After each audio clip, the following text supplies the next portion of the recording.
Good morning. This is Father Stephen Kelly from St. John's Church in Detroit.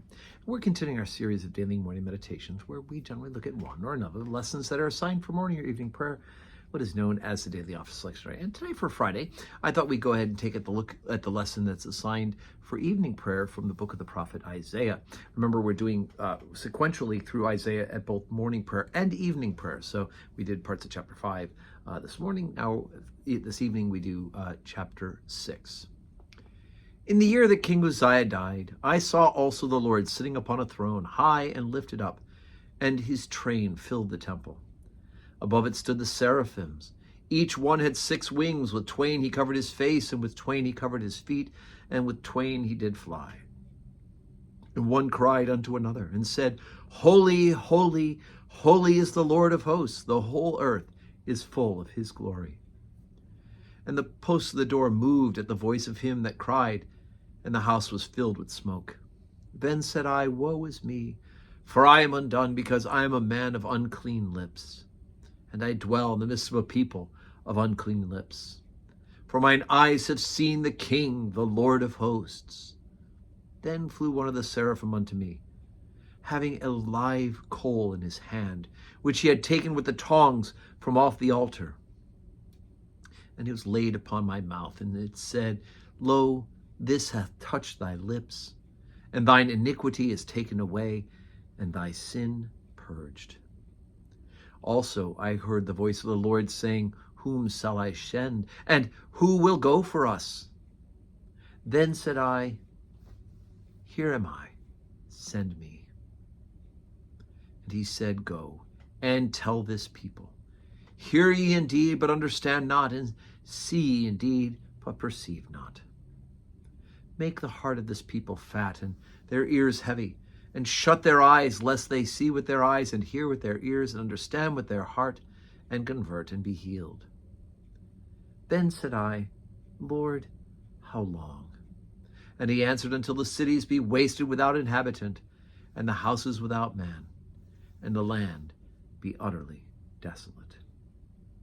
Okay, so a couple of interesting things. First of all, Isaiah the prophet has a vision of the Lord, and we know from elsewhere in the scriptures that you generally don't see God face to face and live. And so Isaiah is pretty freaked out about this. I think I'd be freaked out just as much at seeing the vision of these seraphim, these angels with 6 wings. However, that doesn't faze him as much as the fear of actually seeing the Lord. And he proclaimed him a man of unclean lips. Right, the idea of what, remember, God, Jesus says, it's not what goes into a man's mouth, but what comes out. The idea of these unclean lips. And so the seraph takes a coal from the altar and he touches his lips. The idea of it being purified, like how metal is purified by getting it super hot and the impurities are taken out. This idea that the coal from the altar of incense can be put on their lips, or not just the altar of incense, but for the burnt offerings as well, touches their lips and it purifies them. Remember, St. Paul talks about heaping, when we love our neighbors as ourselves, when we love our enemies, that it's like heaping hot coals on their head. And we think, well, that's a strange punishment. But actually, it's the idea, same thing with a purification, right? And through this, as the angel gives him this forgiveness and this purification, your iniquities are done away with, he also hears a voice saying, Who will go for me, and who shall I send? And Isaiah says, Send me. Right? Moses was a very reluctant prophet.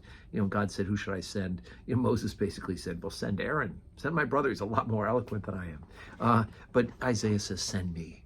But the message he's going to give is not going to be pleasant, right? That because of the iniquity, because of the sins of the people of Israel, God is going to have to smite them in order to purify them. Just as he purified Isaiah's lips, he's going to have to purify the people. And that's going to be accomplished by removing them from the promised land. And Isaiah says, How long? And God answers, Until the cities be wasted without inhabitant, the houses without man, and the land be utterly desolate. There's a great destruction coming upon Israel. And that a remnant of God's people will then go into exile and will then regroup by God's grace and come back. Okay, so today is Friday. No public worship at St. John's on Friday, but of course I'm assuming and hoping that you are saying your prayers today and every day, and that you will pray for us as well. By the way, tomorrow at St. John's, we have a women's Advent tea. If women in the parish are interested, contact us. Might have a couple places left to fit you in. We've got a nice crowd already signed up. So that's from 1 to 3 on Saturday. And then, of course, we have our Sunday worship. And God willing, we'll see you in church.